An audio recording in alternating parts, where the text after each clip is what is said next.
Hello, everybody. Welcome back to the Ethan Robert Bradley Show. That's not the actual title, it's just the Ethan Bradley Show, but yeah, back in full effect. So glad to be back. This is the highly not anticipated second episode.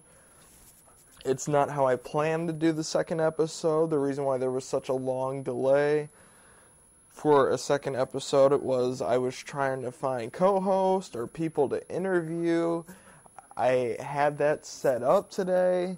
I was going to interview my friends and bandmates, Sean Lindley and Austin Piazza, drummer, bassist.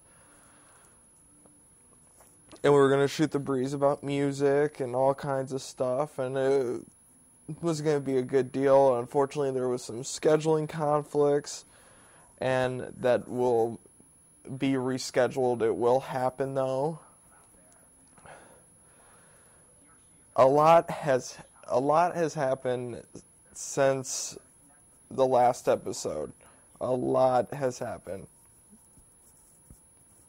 I finally feel better. I feel good. I'm thinking clearly. I'm really happy with myself right now. I don't think I've thought this clear since I was a child, and that's crazy to say because when you're a kid, you're so scatterbrained. But man, it was a rough year, and I think yesterday was a culmination of things getting back on track.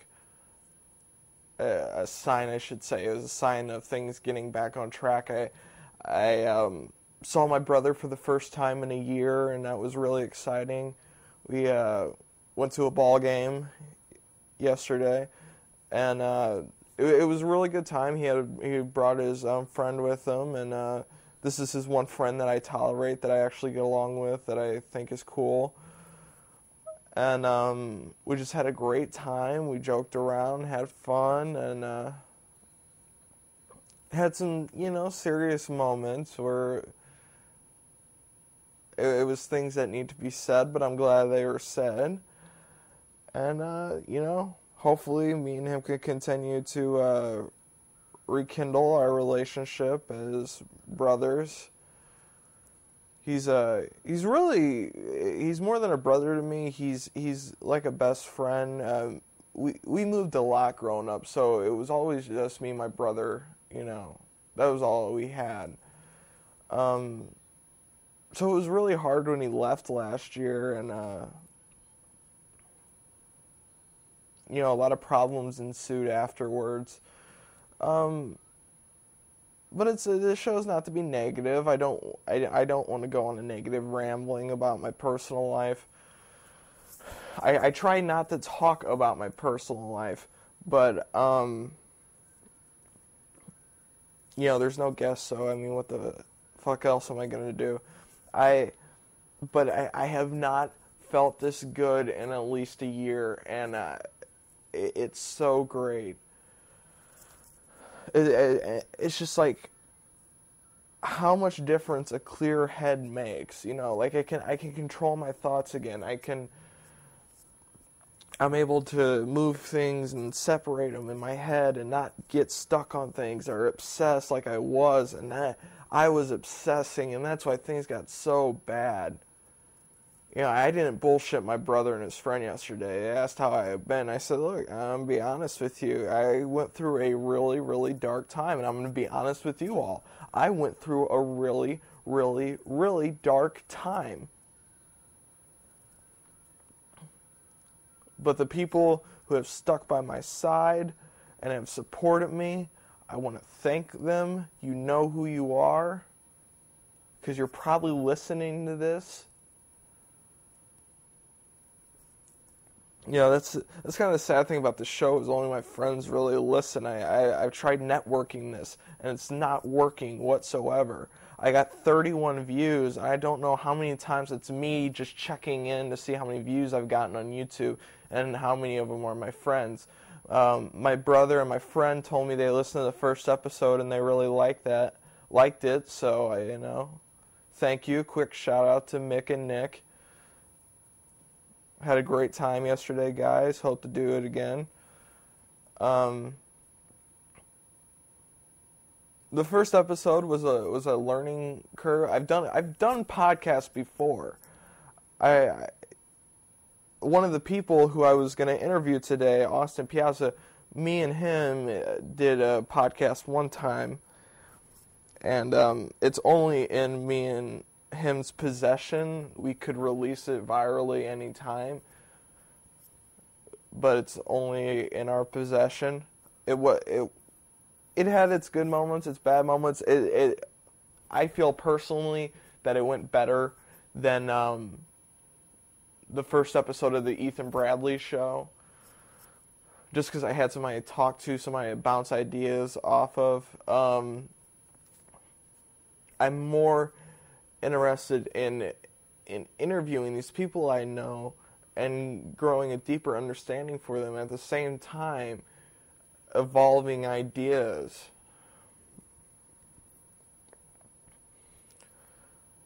So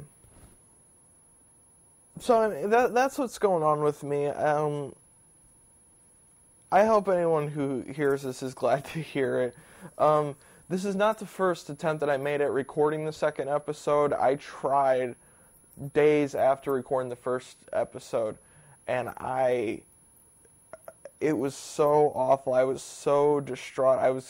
Things were at its most difficult. And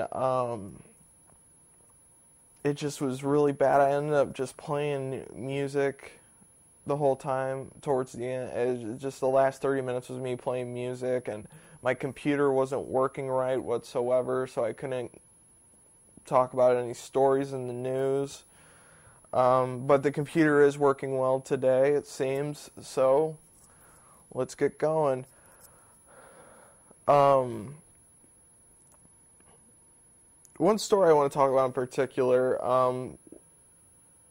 was the Doors founding member Ray Manzarek passed away a couple days ago, and I was extremely saddened to hear that. I don't know why, because I mean, it's not like he was doing anything in music anymore, and I was never particularly a huge Ray Manzarek fan. He wasn't even my second favorite member of the Doors. Number one is of course Jim Morrison, but number two is Robbie Krieger. I will tell everyone when I talk music and I talk guitarist, check out Robbie Krieger. Robbie Krieger is the most underrated guitarist of all time. Listen to his solo on Roadhouse Blues. Listen to those great blues licks he threw in with psychedelic rock. And that's why Ray Manzarek isn't my favorite, isn't my second favorite. The keyboard, why it was great, took away a lot from Robbie Krieger and made him a very underappreciated musician. And I'm not saying that Ray Manzarek's not a great musician. He's probably the best rock keyboardist, if that's the proper term, of all time.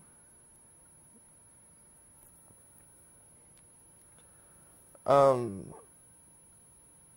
I was sad to hear that he was dead.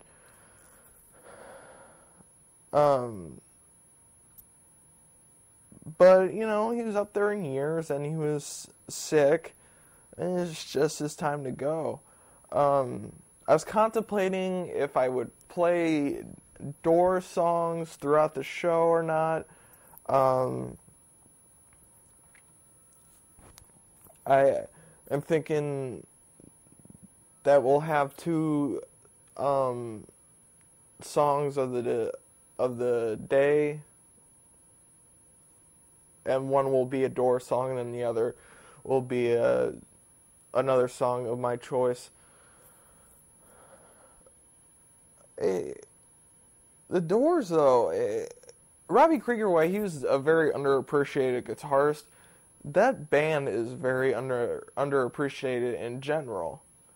As a whole, Jim Morrison, everyone has an opinion about Jim Morrison. You ask somebody who's Jim Morrison is, they'll go, "Oh, it's that singer," even in today's age. I mean, for my money, they were the best band of the 60s. And I know you guys are thinking, well, what about the Beatles? The Beatles were good at what they did. But the difference between the Doors and the Beatles is the Beatles they were a pop band. The Doors were a rock band. And you can maybe make the argument that the Doors were the original rock band. In America, I know over in London, the Yardbirds, all that. But in America, in a time where we were going through a culture change, they were definitely the first psychedelic rock band in America, at least to hit the mainstream. And all their music is solid. Every song has a little bit of something to it. And you can't say that about a lot of bands. I've never heard a Doors song where I didn't at least go, well, that's interesting. And I can't say that about every band. I can't even say that about Led Zeppelin. Everybody always wants to say, oh, I wish John Bonham wouldn't have died so Led Zeppelin could have kept going. Listen to Zeppelin's last bit of work. It was pretty bad. All of My Love, that song just, it reeks of just 80s.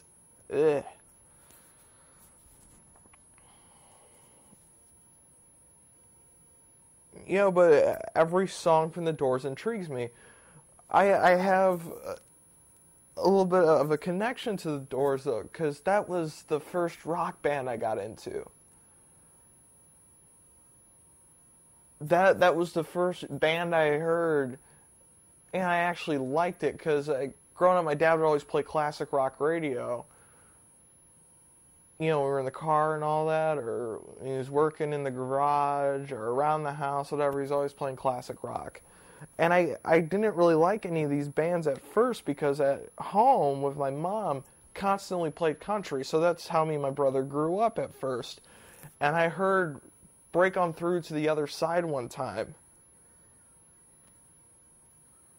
And I was just immediately hooked. I loved that song. I would play it over and over and over and over again. And then one day my dad said, they made more music, right? And I was like, what?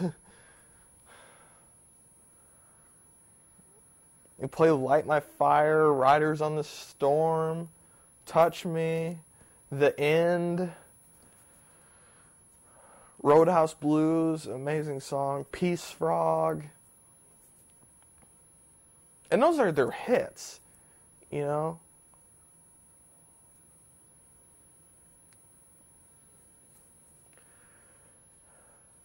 And that was the band that was the catalyst for me. That's what started it all. First I got into them, and then I got into Pink Floyd, continued that psychedelic bands right there. Moved on to The Who, Zeppelin. I just started listening to everything my dad was listening to. Sabbath. I completely skipped the 80s, other than a little Van Halen. And then 90s, Nirvana, Alice in Chains, my favorite band in the world, Pearl Jam. And it's just continuing to move on, where I listen to more and more music, newer and newer music, finding new rock bands. Um,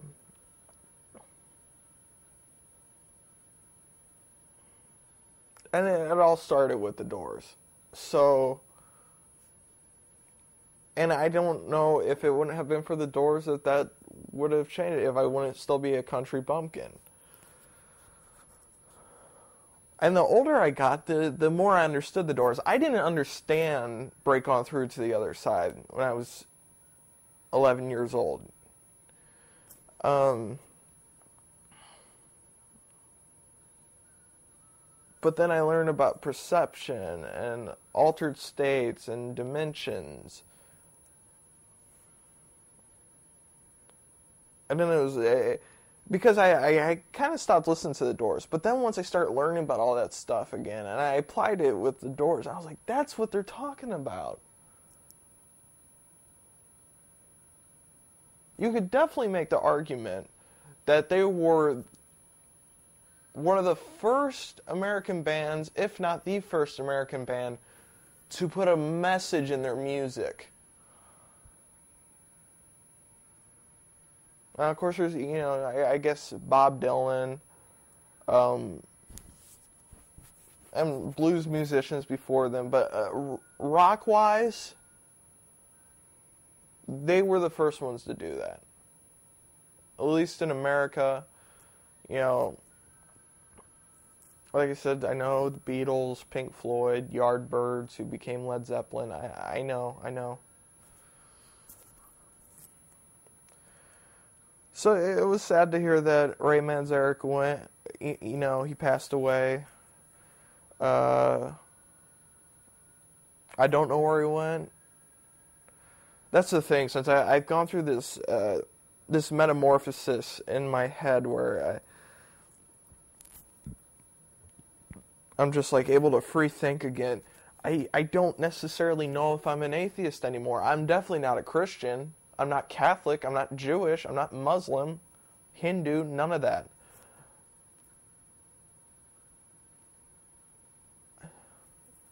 Am I a spiritualist? Maybe.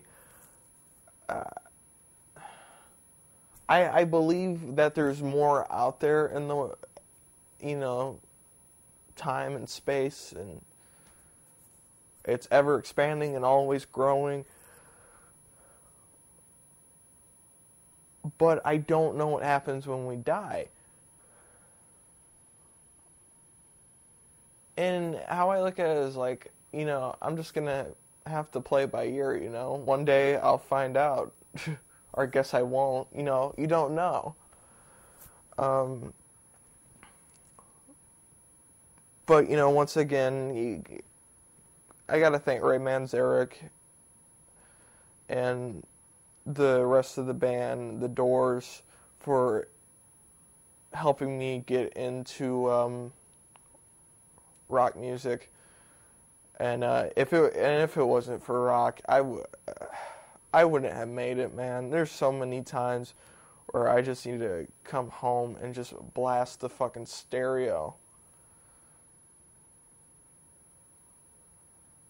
And just, listen to heavy drums and unpolished guitars and voices with pain and agony where I feel understanding. I need that. I think everyone can benefit from rock music or blues. I've been on a huge blues kick lately because I got Spotify, and Spotify just has fucking everything. I'm going to talk more about Spotify in a little bit. But I've been listening to Leadbelly, Buddy Guy, which he did a quick little Voodoo Child thing on a live album. And it was just like, his version might be better than Stevie Ray Vaughan's version. I don't think it's Jimi Hendrix's song, and I don't even think it's the best version of it. I think Stevie Ray Vaughan's version was the best.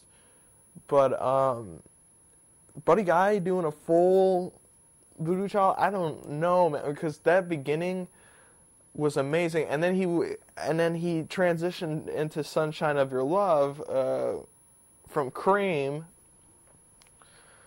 And that was awesome. Buddy Guy is an amazing guitarist. I don't know if he's the best. I keep trying to decide in my head who's the best guitarist of all time. Is it Hendrix? Is it Page? Is it Stevie Ray Vaughan? Is it Buddy Guy? Who is it? Is it Mike McCready? Tom Morello? Robbie Krieger? I don't know. I don't know.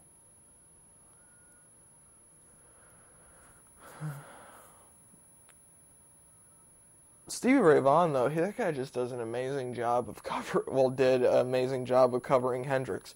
His cover of Little Wing is amazing. There's a park by my house, and I got up in the middle of the night and went for a walk. And I was listening to my music, just getting some fresh air. It was really nice out. It was like 50 degrees out, and it felt great. And I was listening to that song, and he doesn't sing on it. It's just him doing amazing guitar licks. And I had just raised my hands up, like any Bill Hicks fans. Like when he would come out on stage, he'd put his arms out. That's just what I did, and I just looked up, and I just basked in it. He's such an amazing guitarist, and it's so sad that he died. So sad that he died. And what's amazing is people weren't shocked that Stevie Ray Vaughan died. They were shocked how he died. It was just like with Sam Kinison. People weren't shocked that Sam Kinison died. They're shocked he didn't die of a drug overdose. Both guys got clean, and they got their shit together, and it just looked like it was the sky was the limit, and unfortunately they were taken from us just way too soon. But that's how it is with all great artists in the world. Have you ever noticed that? They all go before their time. At least in the last 50 years, that's how it's worked. Kurt Cobain, Tupac Shakur, Biggie Smalls, Eazy-E, Randy Rhoads. Or is it Andy Rhoads? I don't know. Ozzy's guitarist. Stevie Ray Vaughan, Sam Kinison, Bill Hicks, Lenny Bruce, John Bonham, Jimi Hendrix. All people that were taken from Jim Morrison, all people that were taken from us way too soon and could have done so much good. And that's the difference between artists, musicians, comedians from then to artists, musicians, and comedians now. Is back then they used to try to say something. They used to try to do something passionate with their talent that could touch you and could pull you. And no one cares anymore. Everything is pop. Everything is pop. Music's pop. Art is pop. Comedy is pop. I watch some of these comedians now that make it on TV, and they just make me sick. They don't have anything to say. They never have anything to say anymore. I love Louis C.K.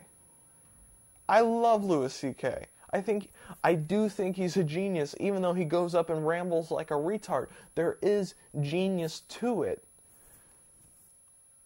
But what the fuck has he ever said that has any value? I love him, but nothing. His shows are different. I think Louis does a great job of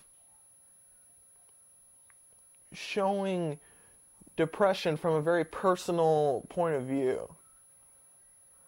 And when I would get depressed, I'd be like, oh, I'm having a Louis day. The guy doesn't say shit. I mean, and look at the comedian who fucking ruled the land before Louis C.K. did. Dane Cook. The asshole sold out Madison Square Garden. He's nothing. And I understand that some people just don't know what to say, or they don't have something to say. But goddamn, grow some fucking balls and take a risk. The only guy in the mainstream of comedy that actually deals with worldly issues now is Bill Maher. And I shouldn't say that because Christopher Titus does a great job of it. He got a little too liberal in the past year, and me and him had it out on Facebook about it. But that's a whole different story. I still love Christopher Titus. He was the first comedian that made me want to do this. But Bill Maher, who is just became pathetic. Just so pathetic. And he's such a hypocrite. He wants to sit around. He wants to talk about the right scaring the shit out of people. Real quick, I have VH1 Classic on right now, and they just did a preview for that metal show, and Jim Florentine, check out his podcast with Mark Maron. I highly recommend that on markmaron.com. But anyways, he was wearing a Red Fang shirt, and I love the shit out of that band. You know what? We're going to play some Red Fang in a little. Just made that decision. But anyways, Bill Maher is the comedian that speaks out and talks about politics, and he's such a hypocrite because he wants to talk about the right using scare tactics, but then he wants to sit around and do the same thing and use scare tactics against the right. To say, this is what the right does. That's what the right does. This is what Mitt Romney will do. That's what Mitt Romney will do. And I think Mitt Romney was a fucking asshole, and I didn't want him in office, but at the same time, I didn't want Obama in office either. Because I know that as long as we have a Democrat or a Republican in the office, this two-party system, nothing will change, ever.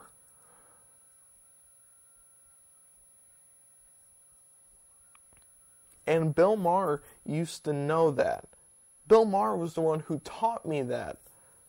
Listen to Be More Cynical and Victory Begins at Home. Two of the best hours of stand-up I have ever heard. And then listen to his last real special, But I'm Not Wrong. It's awful. He has attached himself to Obama's hip because Obama is cool and Obama is hip. And I think, personally, he's afraid to speak out against him.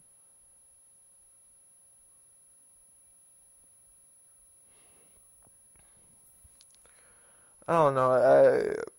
Bill Maher is just somebody I have an off and on relationship with, you know? Sometimes I think he's great, sometimes I think he's fucking awful. But the times I'm usually thinking he's great, I'm usually watching old clips from Politically Incorrect. So anyways, we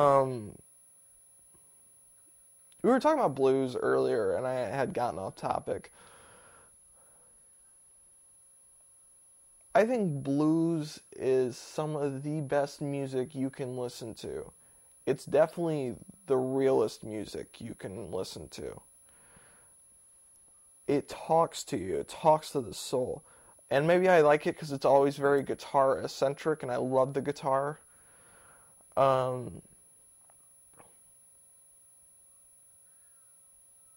you never hear an upbeat bluesy song. It's always very down, it's very deep, and it's very dark, and it comes from the heart. And I agree with the sentiment of Bill Hicks that I like people who play from their fucking heart. And that's what I was talking about earlier. Musicians don't give a fuck anymore. They don't have a heart. They don't have a soul. It's all about the dollar. And that's why music sounds the way it does now. And I know that my hipster friends are going to tell me, oh, Ethan, there's a lot of great music out there. You just got to look for it. I shouldn't have to fucking look for it. You know, that's how music used to be. You didn't have to look for it. It was just fucking out there. And maybe I'm trying to live the fantasies that my dad grew up in the 60s and the 70s, where just great music constantly came out and it was right in your face.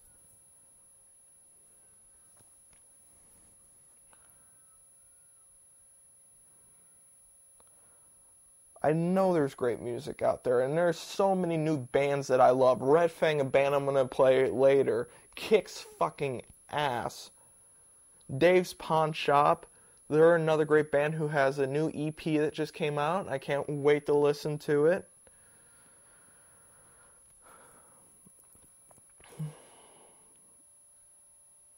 The Creep Void, another great band. Very different style of rock, but very good nonetheless. TV on the Radio. They've been around a while, but they don't get any kind of mainstream pull whatsoever.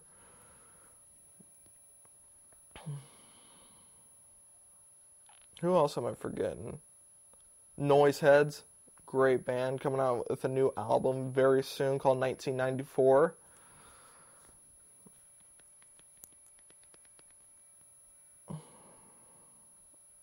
So it's not that I don't look around and I don't find music. But maybe I shouldn't say all music, but mainstream music, so bad now. Remember, rock fans used to get the courtesy at like these MTV award shows and like Billboard Music Awards and the Grammys, where they would at least invite one rock band to perform. You don't even get that anymore.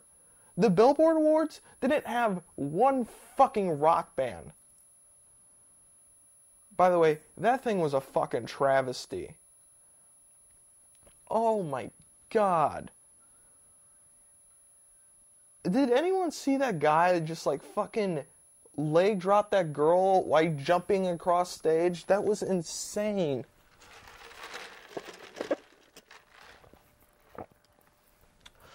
Gotta drink a little McDonald's tea. That's what I'm drinking today. I don't like it. I don't like the McDonald's tea whatsoever. It's not very good to me. I prefer like Pure Leaf. They're really good. Lipton's good. Golden Peak, you got to get them on the right day, you know? You got to get a fresh batch.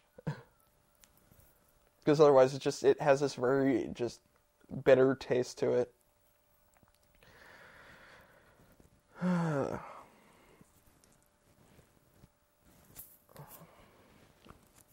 I'm going to take a quick break and then play a little Red Fang when we get back. This is the Ethan Bradley Show. Alright, everybody, welcome back to the Ethan Bradley Show. And one of the songs of the show, we're going to have two different ones today. One from me and then one for The Doors. And this is Prehistoric Dog by a great band from Portland called Red Fang. I highly recommend them, and I will post the hilarious music video up on my page later today. Here is Red Fang.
Yeah, man, it's Red Fang. I love that band. A friend of mine introduced me to them about a year ago, and they make great videos, and two, the music is just always what it is, and that's fucking hard rock, and I appreciate it. I really do.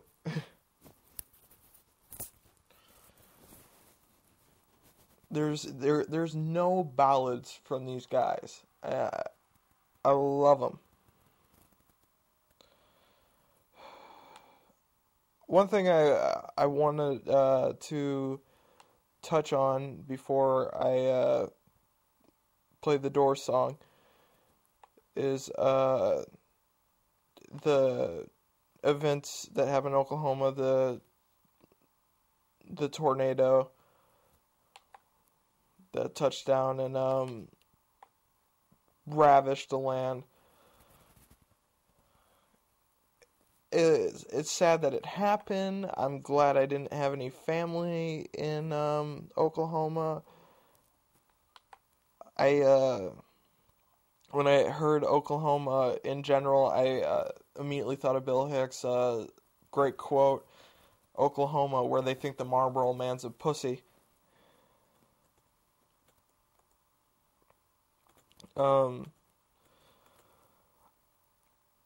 I was contemplating what Doors song to play, and I think what I'm gonna go with is Roadhouse Blues. It's my favorite Doors song. It's not really keyboard eccentric, so it's not a great tribute to Ray Manzarek, but it is a great song in general, and I hope everyone appreciates it. And after that, we'll close up shop. This is gonna take a second. And I highly recommend, if you're able to donate to the Red Cross, if you can. I'll set up a link on my page so you could do so. Hold on a second. I highly recommend that you do donate to the Red Cross if you're able to. They really do help, and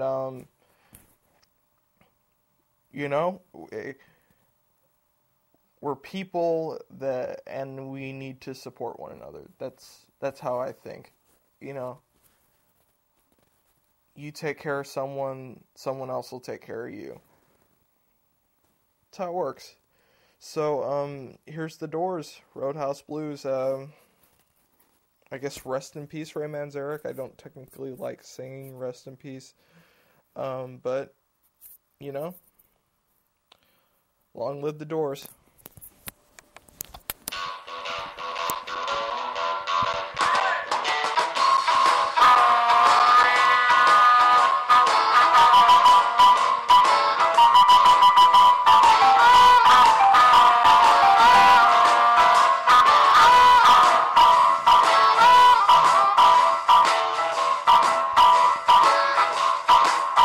Keep your eyes on the road, your hands upon the wheel.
your vows. Save our city. Save our city. Right now.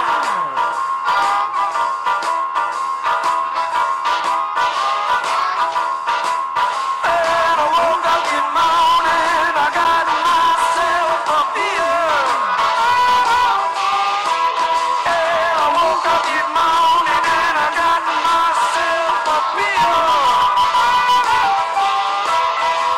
The future's uncertain and the end is always near. Let it roll, baby, roll. Let it roll, baby, roll. Let it roll, baby, roll. Let it roll all night long.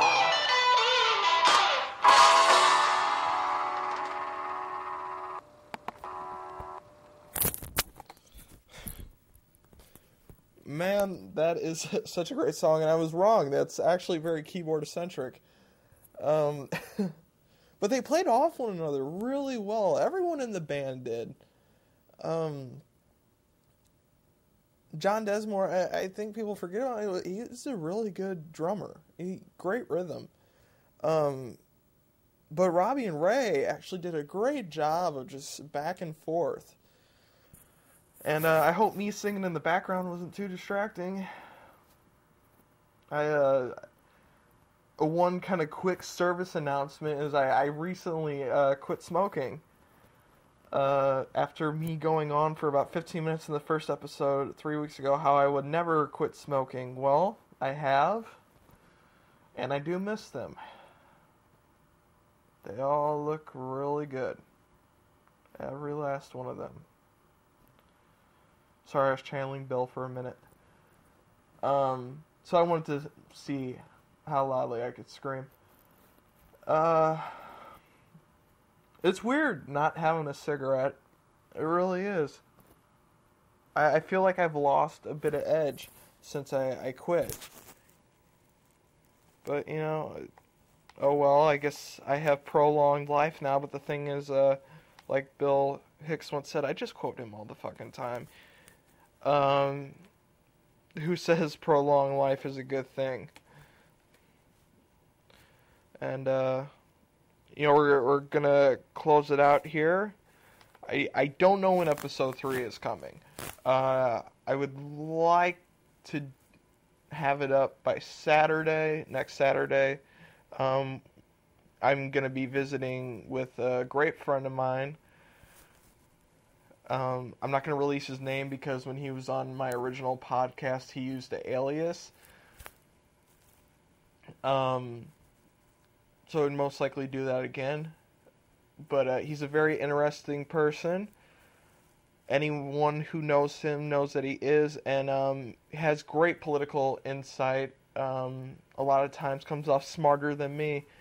And I really hope that he could be the first guest on the new show. And I'm still trying to set up the episode where I sit down with my bandmates, Sean Lindley and Austin Piazza. Sean Lindley, great drummer for his age. And Austin is a bassist. I don't know how to react to that now, because when I first met him, he played guitar. He was a regular guitarist. And a pretty good one at that. But he switched to bass, and I just don't know how to react to it. I haven't really heard him play bass yet. That's going to be interesting, though. I want to thank everyone for joining me today for the second episode of the Ethan Bradley Show, and let's send it out to Bill.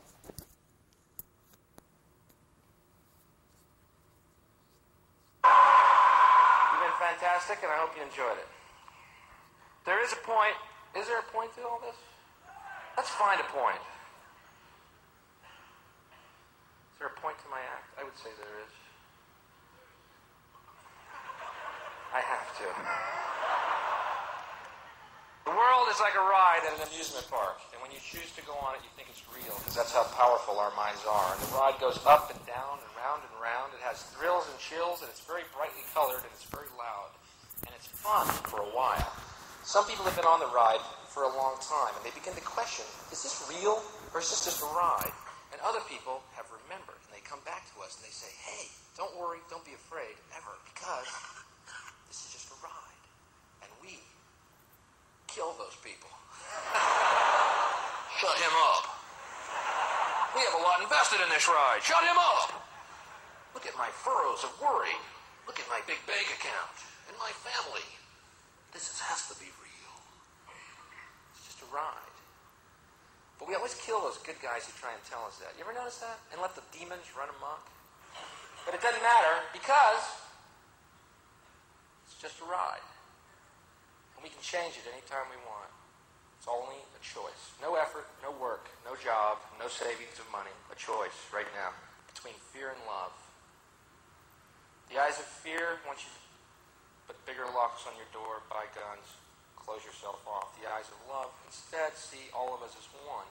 Here's what we can do to change the world right now to a better ride.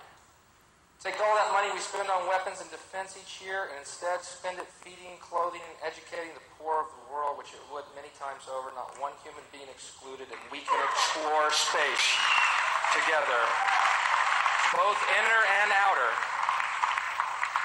forever in peace. Thank you very much. You've been great. I hope you enjoyed it.